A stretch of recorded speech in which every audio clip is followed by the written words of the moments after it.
HR बनने का ना यार क्रेज ही अलग है। यस, एचआर बनना चाहते थे, बहुत सारे सेशंस देखे, जॉब इंटरव्यू क्लियर करा, इंटरव्यू के क्वेश्चन आंसर क्लियर करे और बस अब हम बन गए हैं एचआर। लेकिन क्या कुछ ऐसी चीजें हैं जो अभी भी ध्यान रखनी जरूरी है? क्या कुछ ऐसी चीजें हैं जो डेली वर्क लाइफ बैलेंस को प्रॉब्लम कर सकती हैं? क्या ऐसी चीजें हैं जब हम वो काम करेंगे, हम काम करना शुरू करेंगे एज एन एचआर, तो हमारे सामने आएंगी कुछ ऐसे चैलेंजेस जिनके बारे में हमें पता होना चाहिए? अगर ऐसा सोच रहे हैं या नहीं भी सोच रहे हैं तो आज हम साथ में मिलकर इसे डिस्कस कर लेंगे। Hello everyone, this is Sugandha and you watching ready to get update and welcome back to my channel. और आज हम डिस्कस करने वाले हैं ऐसे 10 चैलेंजेस जो एज एन एचआर प्रोफेशनल हमारे सामने आ सकते हैं और आएंगे ही, क्योंकि ये आते हैं, जरूर आएंगे, राइट? सो इसलिए हमें इनसे पहले सतर्क होना जरूरी है। और पता है हम क्या कर सकते हैं, इनके सोल्यूशंस फाइंड आउट करके रख सकते हैं पहले। तो हम क्या करेंगे, एक एक चैलेंज डिस्कस करेंगे और उसके कुछ कुछ सोल्यूशन डिस्कस करते रहेंगे, जैसे कि जब ये चैलेंजेस हमारे सामने आए तो हम पहली बात तो मेंटली प्रिपेयर हो, ऐसा ना हो कि भाई ये अब क्या हो गया, राइट? और हम उनको सॉल्व भी कर सके। ओके, सो स्टार्ट कर लेते हैं, ज्यादा डिले नहीं करते हैं। लेकिन एक रिक्वेस्ट मेरी है कि अगर सेशन लॉन्ग होते हैं तो प्लीज सारे सेशन जरूर देखिए पूरे, बिकॉज आपके कमेंट्स अभी काफी दिनों से ऐसे आ रहे हैं जो मैं कमेंट बॉक्स में देखती हूँ, आज भी आ रहे हैं और पहले भी आ रहे हैं, जिनके क्वेश्चंस के आंसर आप मुझसे चाहते हैं और वो मैं ऑलरेडी आंसर कर चुकी हूँ। यस, मैं ये जो अपने सेशंस हैं इसमें इतनी सारी टिप्स एंड ट्रिक्स बीच बीच में शेयर करती हूँ, वो आपके जो क्वेश्चंस हैं उनसे लिंक होती हैं डायरेक्टली। ये नहीं कि ये क्वेश्चन का ये आंसर है, लेकिन आपको अगर पूरा सेशन आप देखेंगे तो आपको खुद मिल जाएगा आपका आंसर। तो क्या क्या ऐसे चैलेंजेस हो सकते हैं? सबसे पहला चैलेंज जो एज एन एचआर आएगा, अब यहाँ मैं एचआर बोल रही हूँ तो आप कोई भी एचआर है, मतलब कि कोई भी डेजिग्नेशन हो सकती है आपकी एचआर में, कोई भी जॉब टाइटल, जॉब रोल हो सकता है, मतलब HR journalist, HR recruiter, operations executive, HR operations executive, या फिर HR assistant, HR intern, HR trainee, HR admin, कोई भी, राइट? कोई भी हो सकता है इसमें आपका एचआर स्पेशलिस्ट। ये सारी प्रॉब्लम्स लौट फिर के आपके प्रोफाइल के अकॉर्डिंग आपके साथ आ सकती हैं, इसलिए मैं ये डिस्कस कर रही हूँ। तो सबसे पहला चैलेंज है right person right time. Yes, right person at right time बहुत जरूरी है। एक पर्सन आज मुझे मिल गया लेकिन मेरी कंपनी को उसकी रिक्वायरमेंट नहीं है, मैंने उसको वहीं छोड़ दिया, उससे नेटवर्किंग नहीं करी, राइट? मुझे उससे नेटवर्किंग बढ़ानी चाहिए। अगर जिस टाइप की प्रोफाइल्स हमारे यहाँ हम डील करते हैं, जिस टाइप की प्रोफाइल्स हम हायर करते हैं, उस टाइप की प्रोफाइल का कोई अच्छा कैंडिडेट मुझे मिलता है तो मुझे जरूर उससे नेटवर्किंग बढ़ानी चाहिए। Yes, I must send an official message and a professional message on LinkedIn connection के लिए, और आप उससे कनेक्ट कर सकते हैं, फॉलो कर सकते हैं, जैसे कि आपको पता रहे कि वो कैंडिडेट अब कहाँ कहाँ है। जब भी आपको अराइज हो आपके यहाँ वैकेंसी तो आप उसे अप्रोच भी कर सकते हैं। Okay, so this is the way. ये हमारे यहाँ चैलेंज बहुत बार आपको मिलेगा कि जब हमें कैंडिडेट मिला तो जॉब वैकेंसी नहीं थी, जॉब वैकेंसी है तो कैंडिडेट नहीं मिल रहा। ये बहुत बड़ा पॉइंट होता है। ये सिर्फ एक फिलिंग ऑफ वैकेंसीज नहीं होता, जैसे कि हम कहते हैं hiring of people, hiring of employees and filling of vacancies नहीं। एक अच्छा कैंडिडेट, एक राइट कैंडिडेट अगर नहीं है कोई किसी एक पोजीशन के लिए, तो वो बहुत ज्यादा वर्स भी कर सकता है आपकी कंपनी को, कंपनी की गुडविल को, आपकी प्रोडक्टिविटी के लिए बहुत वर्स भी हो सकता है। सो ये एक बहुत बड़ा चैलेंज है एक एचआर के लिए कि हम एक राइट कैंडिडेट को ही राइट प्लेस पे लगाएं। बहुत बार मैंने बहुत जगह देखा है, अरे यार चल कैंडिडेट को इसे हायर कर लेते हैं, बस अब बहुत हो गया, बहुत कम्बर्सम हो चुका है प्रोसेस, अब मेरे बस की नहीं है, इसे यार हायर कर लेते हैं और फिर देखेंगे, अपना जॉब वॉब करता रहेगा, सीखेगा, ठीक है, साल 2 साल में छोड़ेगा, फिर देख लेंगे। मैं कौन सा जिंदगी भर यहाँ पे एचआर बनने वाली हूँ। ये अगर अप्रोच आप रख रहे हैं तो ये इस अप्रोच को प्लीज चेंज कर दें, ऐसा ना करें। बहुत सारी चीजें एक दूसरे से लिंक्ड होती हैं। आपका अगर ये अप्रोच एक बार हो गया डेवलप कि हाँ भाई किसी को भी हायर कर लो और फिर ये तो ना हम यहाँ रहने वाले हैं ना वो हमेशा रहने वाला है अपने विश से, तो ये आपका एक अप्रोच बनता जाएगा एंड ये आपको हर जगह प्रॉब्लम करेगा। आप हर जगह इसी तरीके से फॉर ग्रांटेड करके एम्प्लॉइज को हायर करने लगेंगे, जो कि हमें नहीं करना है। Right person at right place बहुत ज्यादा जरूरी है। फॉर्मेलिटी से किसी की भी हायरिंग ना करें कि कोई देखने वाला नहीं है यार, बस हायरिंग कर आके छोड़ दो। ओके, बहुत ही ज्यादा वर्स हो सकता है आपकी गुडविल और आपकी कंपनी की रेपुटेशन के लिए, प्रोडक्टिविटी के लिए, प्रॉफिट्स के लिए और एन नंबर ऑफ चीज के लिए, अगर हम राइट कैंडिडेट नहीं राइट प्लेस के लिए रखते हैं। Okay, second is training employees. Yes, candidate आ गया, मतलब एम्प्लॉय ने ज्वाइन कर लिया, न्यू ज्वाइनी है, अब इसके बाद ट्रेनिंग बहुत इंपॉर्टेंट चीज है। स्पेशली मैं स्मॉल ऑर्गेनाइजेशंस की बात कर रही हूँ जहाँ पे ट्रेनिंग के लिए टाइम देना ही बहुत बड़ी चीज होती है। वहाँ ये कि यार तुम सब कर आए हो, अब मेरे पास इतना टाइम नहीं कि मैं तुम्हें समझाऊं, क्योंकि वहाँ लोग इतने कम होते हैं कि वो अपने अपने कामों में ही लगे होते हैं, तो बहुत मुश्किल होता है। मिड लेवल में भी बहुत बार ऐसा होता है और लार्ज स्केल में भी जो मेंटरिंग है वो बहुत इंपॉर्टेंट है, वो बहुत बार फेल हो जाती है। किसी को भी हमने मैनेजर बनाया, मतलब वो मैनेजर एक्सपीरियंस एंड ऑल से बना, लेकिन ये देखना जरूरी है कि क्या वो एक अच्छा मेंटोर भी है, क्या वो एक अच्छा ट्रेनर भी है। अगर वो एक अच्छा ट्रेनर नहीं है, मेंटोर नहीं है, तो वो एम्प्लॉयज को नहीं कर पाएगा ट्रेन, राइट। और जो उसे प्रॉपर ट्रेनिंग मिलनी चाहिए एम्प्लॉय को, वो नहीं मिलेगी। देखिए, एक खुद काम करना अलग चीज होती है और किसी को ट्रेन करना एक अलग चीज होती है। हो सकता है कि मैं बहुत अच्छी हूँ अपने आप से काम करने में, लेकिन किसी को ट्रेन करने में नहीं, राइट। तो हमें ये ध्यान रखना है कि हम वही मैनेजर ट्रेनिंग पे लगाएं, वही मेंटोर मेंटरिंग के लिए लगाएं, जो कि एक्चुअल में मेंटर कर पाए, एक्चुअल में ट्रेन कर पाए, एम्प्लॉइज को एक्चुअल में सुपरवाइज कर पाए, मोटिवेट करते हुए। बहुत इंपॉर्टेंट पार्ट है ट्रेनिंग। अगर एम्प्लॉय अच्छे से ट्रेन नहीं होंगे तो जब वो काम करना स्टार्ट करेंगे तो फिर फेलियर्स होंगे। ओके, सो ध्यान रखें, जब हम चूज कर रहे हैं मेंटोर, ट्रेनर, मैनेजर, सुपरवाइजर किसी एम्प्लॉइज का जो कि न्यू आए हैं, तो हमें बहुत ध्यान रखना पड़ेगा और वही पर्सन चूज करना होगा जो एक्चुअली ट्रेन कर पाए एम्प्लॉइज को, राइट। इसके बाद आ जाएगा third, that is gender disparity. Gender disparity बहुत ही कॉमन चीज है। कोई अच्छा मैनेजर है, सीनियर लेवल मैनेजर है, मेल मैनेजर है, मैं दूसरा केस भी डिस्कस करूंगी, फिक्र ना करें, मेल है और जो फीमेल एग्जेक्टिव्स हैं वो उन्हें ठीक से ट्रीट नहीं करता। यस, वो बहुत ही डोमिनेटिंग वे में बात करता है, बहुत ही एग्रेसिव वे में बात करता है, ट्राई टू डोमिनेट देम। जिस तरीके से एक मैनेजर को काम लेना चाहिए एम्प्लॉय से, एक एम्प्लॉय समझ के, जेंडर डिस्पैरिटी ना करके, वो उस तरीके से नहीं ले पाता। वो सोचता है कि मैं ऐसे करके बात करूंगा ना तो मुझसे दब के रहेंगे, मुझसे दब के रहेंगी वो लोग एग्जेक्टिव्स, और मैं बहुत अच्छे से काम ले पाऊंगा, विच इज वेरी रॉन्ग। वो कहते हैं ना, एक बार घड़ा भरता है तो वो घड़ा जब भरेगा ना तो फूटेगा।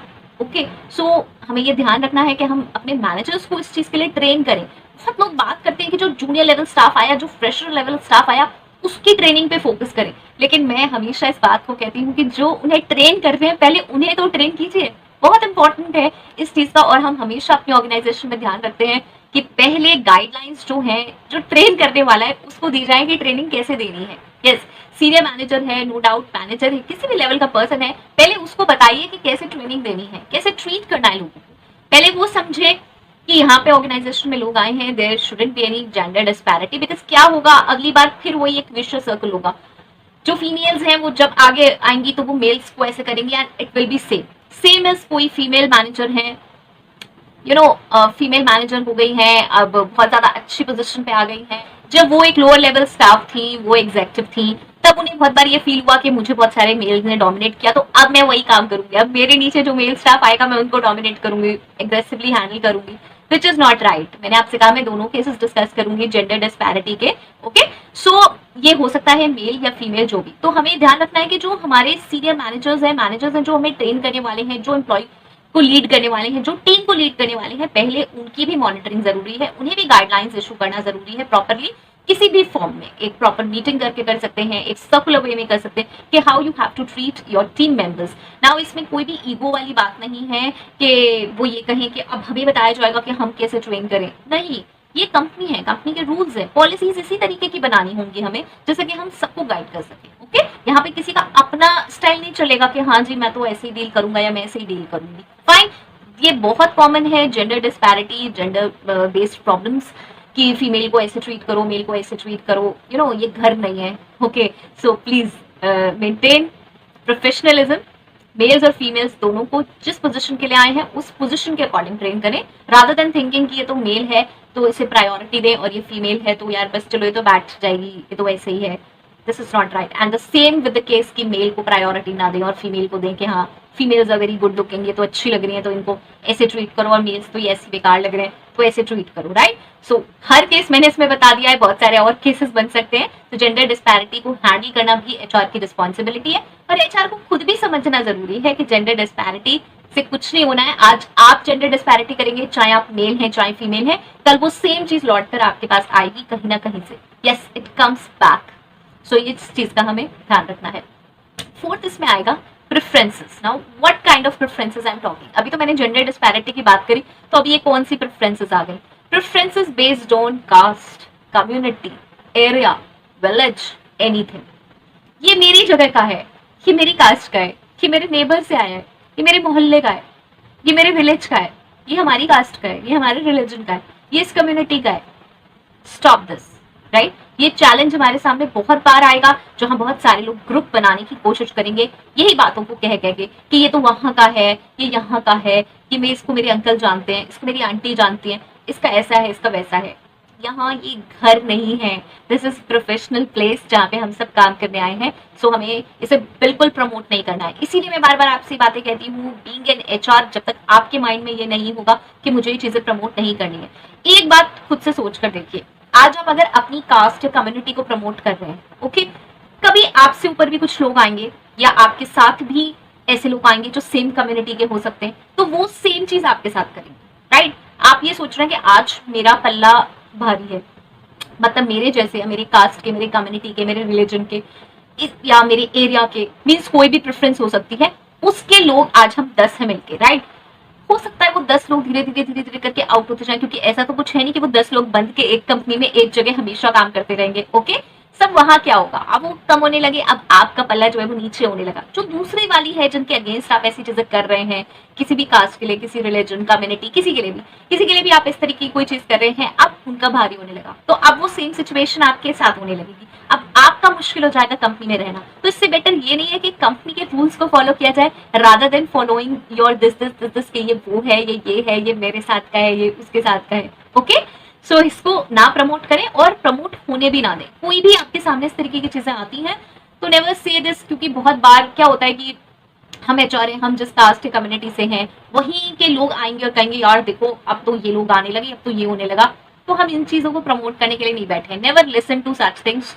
हमेशा इसका आंसर ऐसे ही दें कि don't talk about caste community ना, we are here for work. तो आप वर्क रिलेटेड क्या प्रॉब्लम है उस पर बात कीजिए, उसके बारे में बताइए, ओके। आप सुनिए ही मत, इन चीजों को प्रमोट ही मत करिए, because once you will start listening, क्योंकि हम एक कम्युनिटी, स्पेशल कम्युनिटीज से आते हैं, हम एक कम्युनिटी से आते हैं, तो कहीं ना कहीं प्रेफरेंस होती है कि हाँ हम इसे प्रेफरेंस दें। लेकिन जब आप सुनेंगे ही नहीं इन चीजों को, आपके माइंड में ये होगा नहीं यार प्रोफेशनल अलग है, पर्सनल अलग है, तो ये चीजें नहीं होंगी। ऑल दो मैं पर्सनली भी कभी भी प्रमोट करने में इन चीजों को इंटरेस्टेड नहीं रहती हूँ कि आप किसी एक चीज को प्रमोट करें। ये अपनी पर्सनल चॉइस है कि हम किस चीज को प्रैक्टिस करते हैं, कौन से वैल्यूज अडॉप्ट करते हैं, कौन सा रिलीजन अडॉप्ट करते हैं।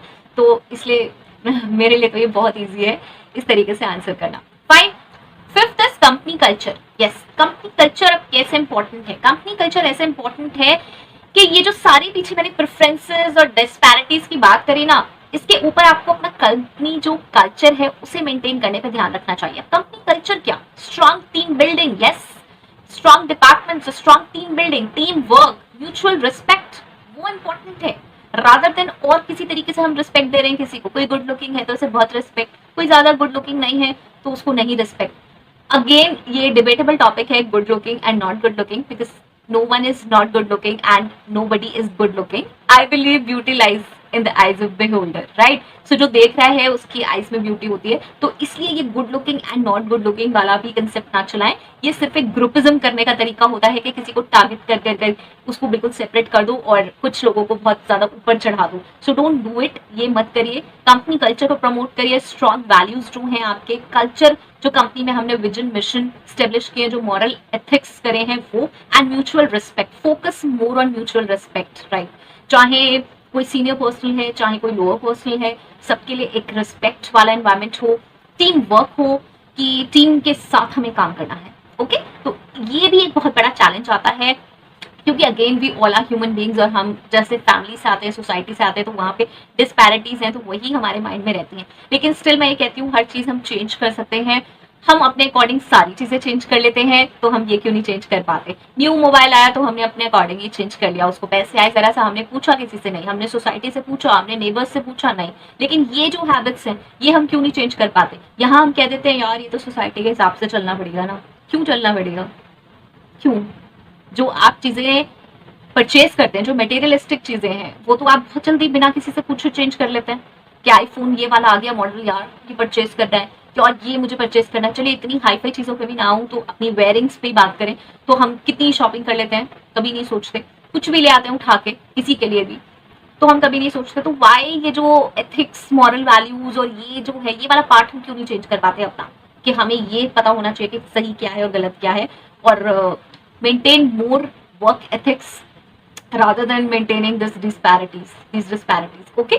सो ये है कंपनी कल्चर, ये एचआर की बहुत बड़ी रिस्पॉन्सिबिलिटी है कि हम इस चीज को मेंटेन करें। देखिए अब हर चीज में ये बहुत इंपॉर्टेंट है कि हम खुद से पहले इन चीजों को फॉलो करें, तभी हम फॉलो करवा पाएंगे और हम खुद से समझें कि ये चीजें इंपॉर्टेंट है rather than anything else. Fine, इसलिए मैं कह रही हूँ ये चैलेंजेस हैं, और चैलेंजेस नॉट इन टर्म्स कि हमें एक्सटर्नल लोग ये चैलेंजेस थोप रहे हैं, ये हमारे अंदर अपने हैं जो हमें अपने अंदर पहले चेंज करने पड़ेंगे, तभी हम दूसरों को चेंज कर पाएंगे। ओके, तो 5 कंप्लीट हो चुके हैं और अब आ गया हमारा कौन सा 6th is change management. Yes, अब चेंज मैनेजमेंट क्या है? 15-20 साल से हमारे मैनेजर्स हो चुके हैं, मतलब एग्जीक्यूटिव आए और फिर उसके बाद प्रमोट होते हुए अब वो मैनेजर लेवल पे हैं, अब वो आराम से अपनी चेयर्स पे बैठे हैं, अब वो कंफर्ट जोन में आ चुके हैं, बहुत पॉलिसीज इंप्लीमेंट करी, बहुत कुछ करा, अब किसी चीज में इंटरेस्टेड नहीं है, किसी भी चेंज में इंटरेस्टेड नहीं है, बिकॉज उन्हें चीजें सीखनी पड़ेंगी, राइट?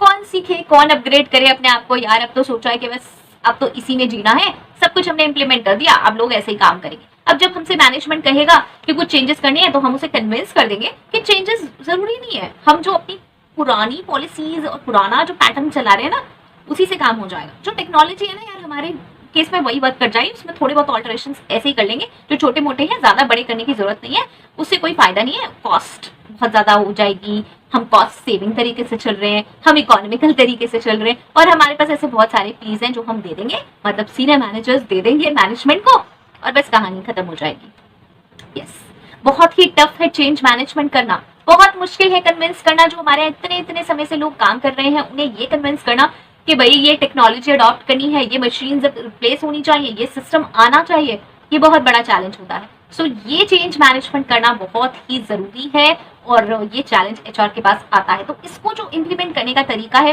वैसे एक पूरा प्रॉपर सेशन है, आप उसको चेक कर सकते हैं चेंज मैनेजमेंट पे, राइट? यहाँ मैं थोड़ा सा बता देती हूँ कि इसके बहुत सारे सोल्यूशंस हो सकते हैं। वो सबसे पहला यह है कि किसी भी चीज को चेंज मैनेजमेंट करना है ना, हमें चेंज मैनेजमेंट लाना है ना, तो सबसे पहले जो ऐसे लोग हैं, जो सीनियर पर्सनल्स हैं, जो सबसे पहले ऑब्जेक्ट करेंगे, उनको प्लानिंग स्टेज में इन्वॉल्व कीजिए। यस, जब हम उन्हें स्टार्टिंग से अडॉप्ट करेंगे, जब हम उन्हें स्टार्टिंग से प्लानिंग वाले स्टेज में लेकर आएंगे ना, तो फिर उनका माइंड सेट वैसे फॉर्म होता रहेगा, और वो इजीएस्ट चीजें उसमें से निकालना स्टार्ट करेंगे कि हम कैसे से इम्प्लीमेंट कर सकते हैं। एक तो मेंटली प्रिपेयर होंगे, और ऊपर से वो इम्प्लीमेंटेशन में भी बहुत ज्यादा हेल्प करेंगे। वहां क्या होता है, हम एकदम से बाहर छोड़ते हैं कि बस ये ऐसा होना है, नहीं, उनको पहले की स्टेज से हमें साथ में लेना बहुत जरूरी है। ये बहुत बार होता है कि सब कुछ हो गया और बाद में बहुत सारे सीनियर्स को पता चला, फिर वो ऑब्जेक्ट करने की कोशिश करते हैं, और वो करते भी हैं क्योंकि वो उसमें फिट नहीं बैठ रहे होते, क्योंकि उन्हें प्लानिंग स्टेज से कुछ भी पता ही नहीं होता कि ये कैसे हम चेंज कर सकते हैं, राइट? सो ये बहुत इंपॉर्टेंट है कि जो बहुत इंपॉर्टेंट पर्सनल्स हैं, जो एक्चुअली उस चेंज मैनेजमेंट का बहुत बड़ा पार्ट होंगे, उनको हम साथ में अपने लेके आए, कन्विंस करें कि भाई ये बहुत जरूरी है, कॉम्पिटिटर्स मार्केट चेंज हो रहा है, तो हमें भी चेंज होना पड़ेगा। ओके, नाउ इसके बाद आ जाएगा 7th, और ये है conflict resolution. Conflicts between manager and employees, conflicts between managers and management, conflicts within organization, conflicts within team members, right? बहुत सारे conflicts ऐसे हो सकते हैं, employees grievances हो सकते हैं, उनको resolution करना बहुत important है। इसकी टिप देती हूँ, अगर आप HR हैं और इसको सॉल्व करना चाहते हैं conflicts को, तो इनको कभी इग्नोर ना करें, इन्हें कभी पास ऑन ना करें, बिकॉज ये ना छोटी चीजें बनते हुए बहुत बड़ी बन जाएंगी, ऐसे कभी सॉल्व नहीं होंगी। अगर आपने इग्नोर करके बाईपास कर दिया, जैसे कि हमारे घर में क्या होता है, बच्चा शिकायत लेकर आया कोई भी, तो पेरेंट्स नॉर्मली क्या करते हैं, अरे कुछ नहीं हो, छोड़ो, इतना मत सोचो, ये नहीं हो, ये ना कंपनी में नहीं चल पाएगा, राइट? आपको ये डिफरेंस समझना पड़ेगा कि जब तक वो प्रॉब्लम सॉल्व नहीं होगी, तब तक एम्प्लॉय ना बैठेगा नहीं चुप, और वो क्या करेगा, क्योंकि वो बेचैन है और उसकी प्रॉब्लम नहीं सुनी जा रही है, तो वो सब में स्प्रेड करेगा, जो कि अगेन कंपनी का एटमॉस्फेयर बहुत खराब करेगा, और किसी दिन वो बल्क में ना बम फूटेगा। यस, तो इट्स बेटर कि किसी को कोई प्रॉब्लम है तो उसको प्रॉपर सुना जाए, उसे सेटिस्फाई किया जाए किसी भी तरीके से। हर एम्प्लॉय की हम बात कभी नहीं मान सकते, ये फैक्ट है कि एक एम्प्लॉय अपनी प्रॉब्लम लेके आया और वही कह रहा है कि भाई मुझे ऐसा चाहिए, तो हम ऐसा नहीं हो सकता कि हाँ भाई तुमने जैसा कहा वो हम वैसे ही सॉल्व कर लेंगे, लेकिन हम उसकी सुन सकते हैं, उसको सॉल्व करने की कोशिश कर सकते हैं। ओके, जैसे कि मैं एक छोटा सा एग्जांपल दूं, यहाँ पे चैनल पे बहुत सारे लोग कमेंट्स करते हैं, मैं सबके रिप्लाई एकदम नहीं कर पाती हूँ, लेकिन हाँ जब मैं एक आध मैसेज देखती हूँ, बहुत सारे लोग जब ये कहते हैं कि मैम मैंने आपको कई बार मैसेज किया है, और वो मैं मैसेज देख लेती हूँ, तो मैं जरूर रिप्लाई करती हूँ, बिकॉज आई नो कि वो एक, जब आप कई बार किसी चीज के बारे में सोच चुके हैं, बात कर चुके हैं, तो कहीं ना कहीं दिल में दिमाग पे रहता है, ऑल्दो मैं कमिट नहीं कर रही हूँ, मैं बहुत ट्राई करती हूँ कि मैं सारे मैसेजेस का रिप्लाई जरूर करूँ, स्पेशली जहाँ आप बहुत क्वेरीज लिखते हैं और आप देख के मुझे उन क्वेरीज को पता चलता है कि आप बहुत ज्यादा परेशान हैं, मैं जरूर रिप्लाई करती हूँ। थोड़ा डिलेज हो जाते हैं, वो एक अलग चीज है। ओके, मैंने छोटा सा लिंक करा ये एग्जाम्पल के क्वेरीज सुनना बहुत जरूरी है कंपनी में। ये तो चलिए फिर भी एक ओपन प्लेटफॉर्म है यूट्यूब का, लेकिन जहां हम कंपनी की बात कर रहे हैं तो कंपनी में मैनेजमेंट, एम्प्लॉइज और ओनरशिप सबकी अलग अलग इंपॉर्टेंस है। और एम्प्लॉइज के अगर हम ग्रीवेंसेस सॉल्व नहीं करेंगे, मैनेजर्स जो काम कर रहे हैं उन्हें क्या प्रॉब्लम्स आ रही है, क्या कन्फ्लिक्ट है, नहीं सॉल्व करेंगे तो काम नहीं चल पाएगा। ओके, इसके बाद आ जाता है 8, और ये है मेरा फेवरेट, और ये है लीगल कंप्लायंसेस। यस, कंपनी में बहुत सारे ऐसे लोग होंगे जो लीगल चीजें फॉलो ही नहीं करना चाहेंगे। कंपनी भी बहुत सारी चीजें लीगल फॉलो नहीं करती है। यस, बहुत सारी चीजें मैनिपुलेटिव और ऐसी चलती रहती हैं जो नहीं करती है। मेरी एडवाइस यही है कि अगर आपकी नॉलेज में आता है कि कंपनी कोई लीगल फॉल्ट कर रही है या कंपनी को नहीं पता है, बहुत बार इग्नोरेंट भी होता है, बहुत सारे एक्ट्स एप्लीकेबल हो रहे होते हैं, नहीं पता होते हैं, इसीलिए मैं कहती हूँ एक्ट्स वैक्ट सारे जो कंपनी में एप्लीकेबल हो रहे हैं उन्हें पढ़ के जाइए क्यों, क्या, कैसे क्लॉजेस है, अदरवाइज तो आप कुछ हैंडल ही नहीं कर पाएंगे और एक वो बहुत ही वर्स्ट सिचुएशन हो जाएगी। ओके, सो अगर आपके माइंड में आ रहा है, आपको अगर पता चला है कि कोई ऐसे हैं लीगल कंप्लायंसेस जो हम फॉलो नहीं कर रहे हैं और उससे बहुत सारी प्रॉब्लम्स आ सकती है, तो कन्विंस करें कंपनी को कि वो लीगल कंप्लायंसेस को प्रॉपर फॉलो करे, एम्प्लॉइज को भी कन्विंस करें।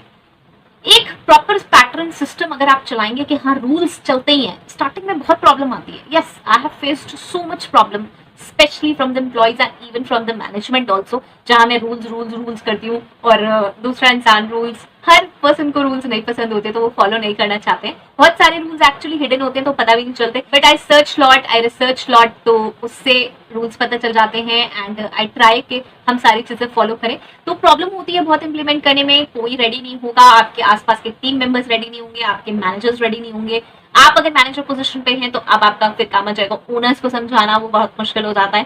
तो प्रॉब्लम्स आएंगी लेकिन क्लैरिटी होगी, कंपनी बहुत स्टेबल अच्छी तरीके से चलेगी।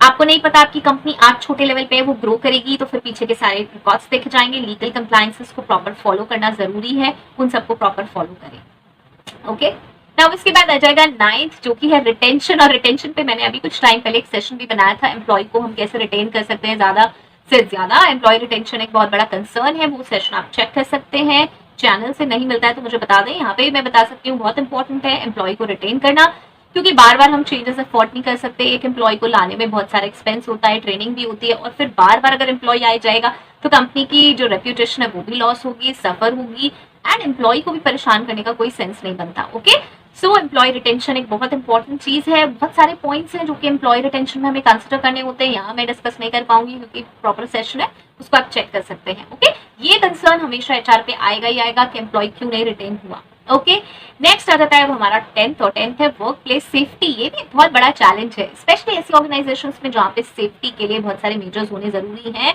मतलब आपका जो काम है, मैन्युफैक्चरिंग यूनिट है, वहां पर ऐसी चीजें होनी चाहिए जो कि वर्कर्स को प्रॉब्लम ना हो। फायर एक्सटिंग्विशर्स हैं और ऐसे बहुत सारे केमिकल इंडस्ट्रीज हैं, बहुत सारी ऐसी इंडस्ट्री जहाँ पे वर्क प्लेस सेफ्टी बहुत इंपॉर्टेंट है। इवन इफ जो आपका ऑफिस एरिया है वहां पे भी वर्क प्लेस सेफ्टी बहुत इंपॉर्टेंट है। ये भी एचआर का एक बहुत बड़ा रोल है कि हम इंश्योर करें जो भी सेफ्टी रिलेटेड चीजें हैं वो सब इंस्टॉल्ड हैं, नहीं है, वो प्रॉपर चल रही है, नहीं चल रही है। जैसे कि फायर एक्सटिंग्विशर्स हैं, बहुत बार देखा गया है कि जब उन्हें चलाया गया तो वो चल नहीं रहे थे, तो उनकी कंसिस्टेंट मॉनिटरिंग होनी चाहिए। मतलब कि रेगुलर बेसिस पे, सर्टेन बेसिस पे उनको चेक करते रहना चाहिए। इस तरीके की और भी चीजें हैं। वर्क प्लेस सेफ्टी में बहुत सारी चीजें आती हैं, इस पर भी एक सेशन बना हुआ है, एचआर जर्नलिस्ट की प्लेलिस्ट में मिल जाएगा। कोर्स भी आया हुआ है, एचआर कोर्स, मैंने बहुत सारे मॉड्यूल्स बनाए हैं, उसमें कंपाइल करें क्योंकि बहुत सारे वीडियोस हैं मेरे चैनल पे और आप लोग फाइंड आउट नहीं कर पा रहे हैं कि कौन सा देखें, तो इसलिए मैंने उसको डिजाइन कर दिया है कोर्स में। प्लीज उस कोर्स को देखते रहें, फ्री है, कहीं कुछ उसका आपको पे नहीं करना है, बस अपने जीबीज स्पेंड करने हैं फोन के, जो आप किसी व्लॉग्स या फिर आप किसी मैसेजेस या फिर और भी किसी एक्टिविटीज में यूज करते होंगे देखने के लिए, तो उनको यहाँ यूज कर सकते हैं। फाइन, रिक्रूटर्स और हायरिंग टारगेट्स का तो हमेशा से ही बर्डन रहा है। यस, हमेशा से ये बर्डन रहता है कि बस जल्दी जल्दी से हम हायरिंग कर ले, जल्दी से एम्प्लॉय को हायर कर दे, अपने टारगेट्स भी पूरे हो जाए और कंपनी का भी काम हो जाए। लेकिन कुछ ऐसे चैलेंजेस हैं जो हमें एज रिक्रूटर्स आते ही रहते हैं। हम डिस्कस करने वाले हैं ऐसे कुछ 5 चैलेंजेस और उनके सॉल्यूशंस जो हमें आते हैं एज अ रिक्रूटर होके, राइट। सबसे पहला पॉइंट जो हमें एज चैलेंज आ सकता है, जो हमें प्रॉब्लम कर सकता है, वो है लो और नो अंडरस्टैंडिंग। लो और नो अंडरस्टैंडिंग किस चीज की? बहुत सारी चीजों की। हमने ज्वाइन कर लिया एज अ रिक्रूटर और अब क्रेज हो रहा है कि यार बस जल्दी जल्दी से हम हायरिंग कर लें। हमने किस चीज की नॉलेज नहीं ली, या फिर ली तो आधी अधूरी ली। हमने कंपनी की प्रॉपर नॉलेज नहीं ली जिसके लिए हम हायर कर रहे हैं। अगर हम कंसल्टेंसी में आए हैं तो कंसल्टेंसी में हम जिस कंपनी के लिए हायर कर रहे हैं उसकी प्रॉपर नॉलेज हमने नहीं ली। अगर हम अपनी कंपनी के लिए हायर कर रहे हैं तो भी हमें अपनी कंपनी की प्रॉपर नॉलेज नहीं है, राइट। और हमें किस चीज की नॉलेज नहीं है जो जरूरत होनी चाहिए, वो है जेडी की नॉलेज नहीं है, टेक्निकल नॉलेज नहीं है प्रोफाइल की। यस, कॉलिंग करनी स्टार्ट कर दी, टेक्निकल नॉलेज हमें है ही नहीं, हमें पता ही नहीं है कि उसमें क्या काम होता है, प्रोफाइल के बारे में कोई नॉलेज नहीं है, राइट। जो चीजें हमें पता होनी चाहिए हायरिंग से पहले, जब हम बात करने वाले हैं कैंडिडेट को, जब हम सीवी देखने वाले हैं, तो हमें वो चीजों की पता होनी चाहिए। उन चीजों की हमने कोई नॉलेज नहीं ली। वो हो सकते हैं कंपनी, वो हो सकते हैं JD, about profile, about technical knowledge. ये 4 चीजें इतनी साउंड हैं कि अगर आपने इन पे कमांड बना ली, एक बार आपको इनके बारे में सब कुछ पता चल गया, तो आपको बहुत ही कम डिफिकल्टी आएगी हायरिंग करने में। और इसके लिए मैं हमेशा से सजेस्ट करती हूँ अपने प्रॉपर नोट्स बनाएं। अब आप कहेंगे कंपनी की इंफॉर्मेशन के नोट्स, यस, एक बार बनाएंगे बहुत ज्यादा हेल्पफुल होगा। मैंने अपने स्टार्टिंग एचआर के करियर में ऐसा किया था। यस, सारी नॉलेज कंप्लीट ऑर्गेनाइजेशन की एक प्रॉपर नोट पैड पे लिखी थी और उसको बार बार रोज देखते थे। पहले तो स्टार्ट में याद ही नहीं होता था क्योंकि बहुत बड़ी ऑर्गेनाइजेशन थी, मतलब बहुत मल्टीपल उसमें अटैचमेंट्स थे, बहुत सारे head offices and head office तो एक ही था, मतलब उसमें ब्रांच ऑफिसेज एंड ऑल थे जिसके लिए हमें हायरिंग करनी थी। तो मैंने क्या करा था, नोट्स बनाए और उसको बार बार देखा। कुछ टाइम लगा ध्यान करने में कि क्या क्या चीजें हैं उसमें, भूल जाते थे डेली। जब डेली दोबारा से नोट पैड उठाते थे तब याद आता था, अरे अच्छा यहाँ के लिए हायरिंग करनी है, ऐसा ऐसा है, ये ऐसी ऑर्गेनाइजेशन है, इतनी बड़ी है। लेकिन आप जब बार बार देखते ना, 1 वीक 10 दिन में आप उसके यूज्ड टू हो जाएंगे और आपको उस नोट पैड की जरूरत नहीं पड़ेगी। और आगे जब आप मैनेजर पोजीशंस पे जाएंगे तो ट्रेनीज को भी आप ऐसे ही बता देंगे बहुत आसानी से, जैसे मेरे केस में हुआ। मुझे कभी प्रॉब्लम नहीं आई ट्रेनीज को ट्रेन करने में, राइट, बिकॉज वो चीजें मेरी नोटेड थी, मेरे हाथ से लिखी हुई थी, मैं रोज रीड करती थी, राइटिंग करती थी और फिर बोलती थी उन्हें। तो मेरी जो सारी स्किल्स हैं कम्युनिकेशन स्किल्स में, वो सब रिवाइव हो जाती थी, reading, writing, speaking and listening. Okay, listen मैंने बहुत बार वेबसाइट्स पे उसके बारे में सुना, अपनी ऑर्गेनाइजेशन के बारे में सुना, जेडी के बारे में सुना। जब मुझे पता चला ये वाला प्रोफाइल है तो मैंने उसको सर्च ऑन करा बहुत ज्यादा कि इस प्रोफाइल में एक्चुअली काम क्या होता है। हायरिंग मैनेजर से बात की कि एक्चुअल में काम क्या करना है। ये बड़ी बड़ी बातें तो ठीक है, टेक्निकल लैंग्वेज भी ठीक है, लेकिन काम एक्चुअली में पर्सन करता क्या है, जब वो मुझे बताएगा फोन पे तो मुझे क्या समझ में आएगा। तो ये वाली इन्फॉर्मेशन सारी लेनी बहुत जरूरी है। इससे बहुत ही जल्दी एफिशिएंटली आप पिक कर पाएंगे किस तरीके से आपको वर्क करना है और आपको चीजें याद भी रह पाएंगी, रिटेन भी रह पाएंगी। सेकेंड आ जाएगा हमारा sourcing techniques. Yes, we are not able to source the candidates properly. हमें सारी सोर्सिंग टेक्निक्स पता ही नहीं है। यस, लैक ऑफ अवेयरनेस है हमारे अंदर सोर्सिंग टेक्निक्स के लिए। क्या होता है, जब हमने ज्वाइन करी कंपनी तो हमें कुछ बता दिया गया कि ये ना हम ये वाला पोर्टल यूज करते हैं, हम या तो नौकरी यूज करते हैं, हम या टाइम्स यूज करते हैं और इसी से आप सोर्स करो, और हम भी उसी काम में लग जाते हैं, विच इज राइट। ठीक है, आपको जो गाइड किया गया है आप उसके अकॉर्डिंग चलिए, लेकिन अपनी रिसर्च रखिए और कौन कौन सी सोर्सिंग टेक्निक्स हैं, हम उन्हें भी अप्लाई कर सकते हैं। आप पूछ सकते हैं अपने मैनेजर से, क्या हम इस तरह से भी हायर कर सकते हैं। यस, पता है क्या होता है, कंपनी में ना एक बहुत ही स्टेगनेंट सा तरीका चल रहा होता है हायरिंग का।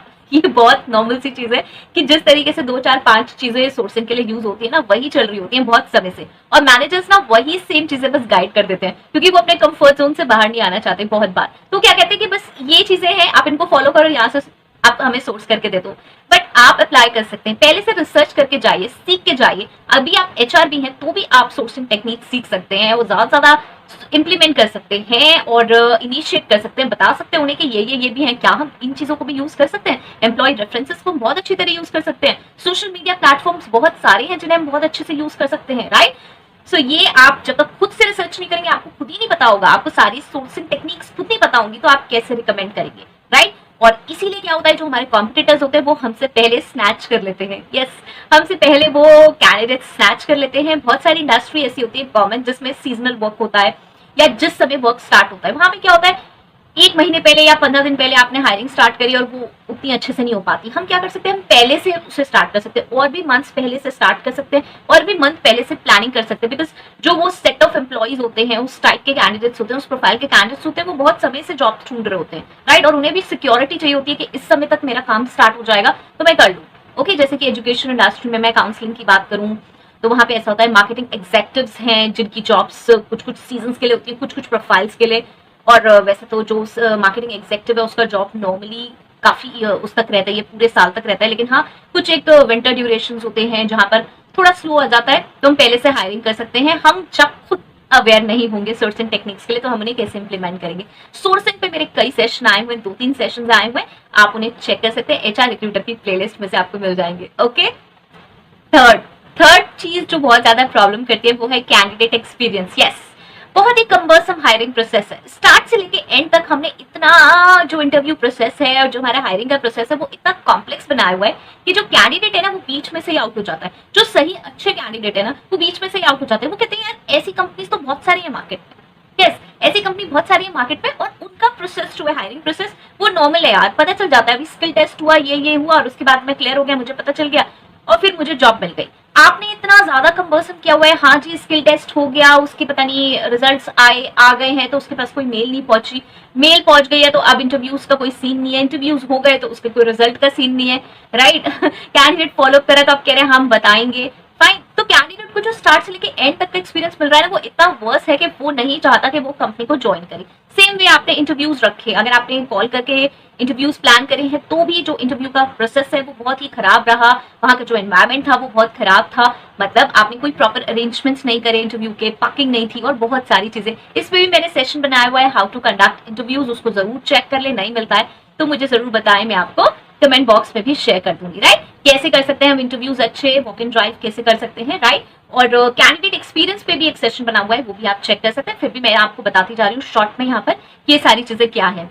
ओके, सो अब क्या हो रहा है कि जब कैंडिडेट आया वॉक इन ड्राइव के थ्रू आया या फिर प्लान इंटरव्यूज में आया तो उसने देखा बहुत ही खराब सिस्टम है, ना कोई कंपनी का प्रोसेस है प्रॉपर, ना इंटरव्यू प्रोसेस अच्छा है, ना ही कोई अच्छा एनवायरमेंट है, तो वो क्यों हमारे साथ कंटिन्यू करना चाहेगा।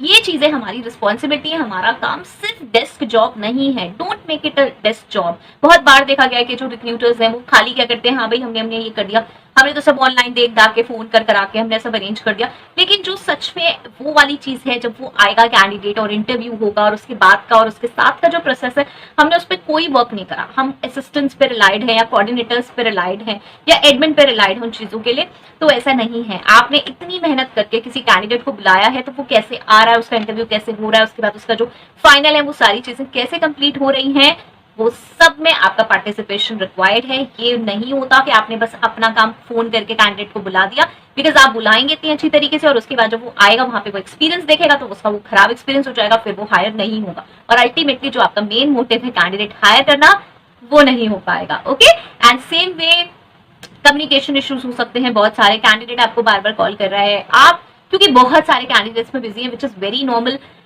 हायरिंग प्रोसेस जब हम करते हैं तो पूरे दिन फोन पे रहते हैं और पूरे दिन क्या इनफैक्ट इवनिंग 9 o'clock 10 o'clock तक कॉल्स आती हैं कैंडिडेट्स की और वो लेनी भी पड़ती हैं, तो हम बहुत ज्यादा ऑक्यूपाइड हो जाते हैं और बहुत ज्यादा टायर्ड हो जाते हैं, बट स्टिल जो हमारे प्रोफाइल्स हैं, जो कि हमारी जिन प्रोफाइल्स पर हम अभी करंटली डील कर रहे हैं उनको प्रॉपरली सीरियसली डील करिए।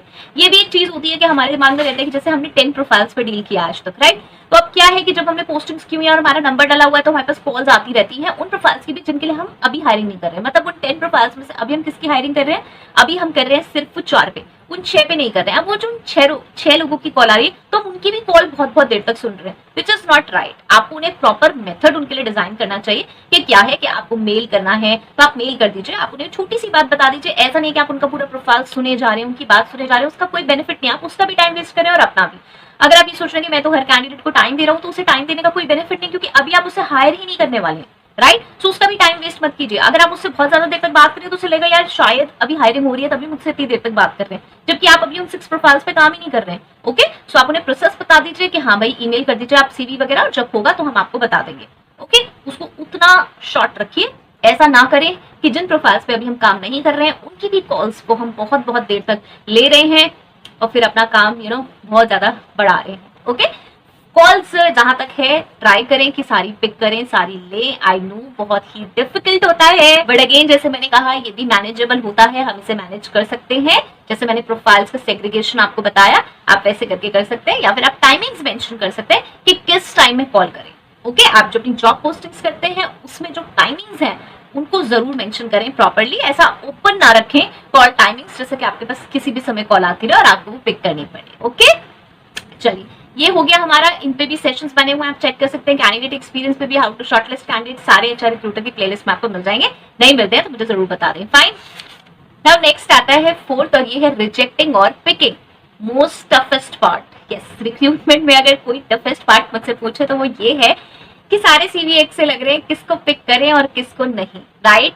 सबसे पहले तो आप छोटी भी कंपनी है, बड़ी कंपनी है, जो भी है, आप जिस भी कंपनी में काम कर रहे हैं, थोड़ा सा जो एक स्किल सेट का टेस्ट है ना, उसको डिजाइन जरूर करें। जो बेसिक स्किल्स आपको चाहिए ना, उसको जरूर करें, जिससे कि कैंडिडेट को भी रियलाइज हो जाए कि यार वो मेरा स्किल सेट का जो टेस्ट है वो क्लियर नहीं हुआ है, तो कैंडिडेट अपने आप ही छट जाए।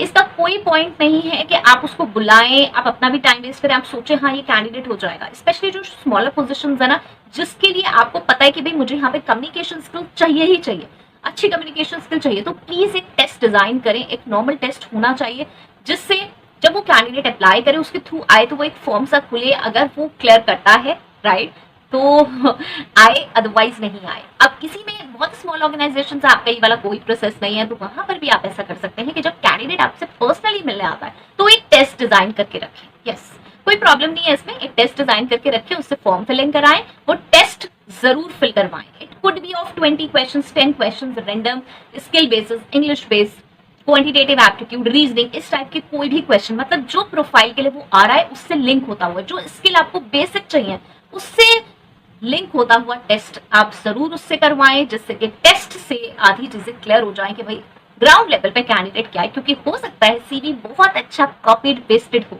राइट, बहुत ही अच्छा कॉपीड पेस्टेड सीवी हो, कहीं से भी उठा लिया हो, लेकिन जब ग्राउंड लेवल की बात की जाए तो वो नॉलेज उसके अंदर ना हो।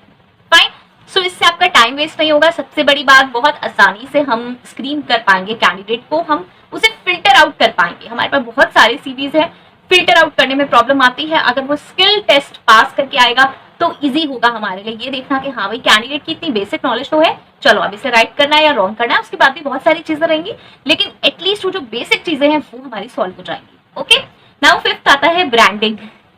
ये क्या है? ब्रांडिंग ये है कि हमारी कोई सोशल मीडिया प्रेजेंस ही नहीं है, हमारी कंपनी को कोई जानता ही नहीं है। बहुत मुश्किल होता है, जब भी मैं कॉल करती हूँ बोलती हूँ मैं कहाँ से बात कर रही हूँ, मैं ए लिमिटेड से बात कर रही हूँ या बीबी लिमिटेड से बात कर रही हूँ, मतलब ऐसे ही कोई भी कंपनी। अब वो कहता है जी ये कहाँ है, कौन सी है, इसका क्या टर्नओवर है, कुछ नहीं पता, राइट। सोशल मीडिया प्रेजेंस को बढ़ाइए, ब्रांडिंग कीजिए थोड़ी। छोटी कंपनी भी है तो भी कुछ तो आपको करना पड़ेगा। ये रिक्रूटर्स के साथ बहुत प्रॉब्लम आती है। कंसल्टेंसी है तो कंसल्टेंसी का भी प्रेजेंस बढ़ाया जा सकता है, उसमें कोई प्रॉब्लम नहीं है। वेबसाइट्स आज के टाइम में बहुत आसानी से बन जाती हैं। आप लिंक शेयर कर सकते हैं कि आप हमारी वेबसाइट विजिट कर सकते हैं, ये लिंक है, मतलब जो आप एक मैसेज वगैरह भेजे उसमें वेबसाइट आए। वेबसाइट जब पर्सन खोले तो एक चैटबॉट हो, चैटबॉट आपको पता ही होगा उस साइट से लिंक होता है जिसमें चैट आ जाता है कि हाय हाउ यू एंड आप किस लिए आए हैं यहाँ पे, ओके, इस तरीके से हो, मतलब थोड़ी सी इंप्रेसिव हो। फिर आपकी जो हायरिंग्स हुई हो जगह जगह, अगर आप एक कंसल्टेंसी से हैं तो आपकी जो हायरिंग्स हुई हो वो आप मेंशन कर सकते हैं। अगर आप कंपनी से तो कंपनी में भी कहाँ किस किस टाइप के कैंडिडेट्स वहाँ पे प्लेस्ड हैं, हर लेवल की इंफॉर्मेशन कुछ ना कुछ होनी चाहिए। तो ये जो है इसको जरूर बढ़ाएं। जब जॉब पोस्टिंग्स कर रहे हैं तो भी अपनी वेबसाइट्स के लिंक जरूर वहाँ पे शेयर करें, जिससे कि एक वेबसाइट का जब लिंक शेयर होता है ना तो बहुत इंप्रेशन क्रिएट करता है। क्योंकि क्या होता है कि हमें कंपनी का नाम नहीं पता, कोई भी लिमिटेड है। मुझे बहुत सारे लोग कहते हैं कि मैम ये कंपनी कहीं मिल नहीं रही, मैम इसमें अप्लाई करें नहीं करें। बहुत सारे लोग मुझे, बहुत सारे कैंडिडेट्स मुझे अप्लाई करने से पहले मैसेज करते हैं, पूछते हैं कि मैम ये जॉब निकली है, इसका कुछ पता चल रहा है।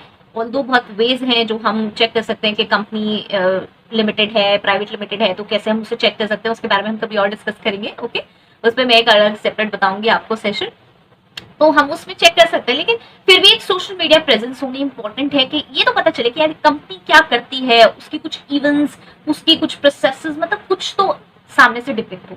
ये एक रिक्रूटर्स के सामने बहुत बड़ी प्रॉब्लम आती है। You must discuss this. मैं आप लोगों से बार बार ये बात कहती हूँ कि सिर्फ एक कंफर्ट जोन में ना बैठे कि हाँ जी मुझे बस अब जॉब मिल गई, मुझे जैसे काम दिया जा रहा है मैं वैसे करूँ। आपको आगे बढ़ना है, अगर आपको मैनेजरियल पोजीशंस पे आना है तो आपको मिस्टेक्स निकालनी पड़ेंगी और उन्हें रेक्टिफाई करना पड़ेगा। नाउ मिस्टेक्स का मतलब ये नहीं है कि आप हर चीज में कमियां ढूंढते रहें। जहां जहां हमसे गलतियां हो रही हैं या फिर जहां जहां हम लैक कर रहे हैं उन चीजों को नोटिस करें, उन चीजों को नोट डाउन करें और हम उन्हें कैसे इंप्रूव कर सकते हैं उसके सोल्यूशंस के साथ जाएं किसी के पास। ये नहीं कि आप मैनेजर के पास गए, आपने कहा पता है यहाँ पे ये प्रॉब्लम है, तो कहेगा अच्छा आप क्या सोल्यूशन बताते हैं। सोल्यूशन मुझे नहीं पता, मैं तो बस प्रॉब्लम लेके आया हूँ।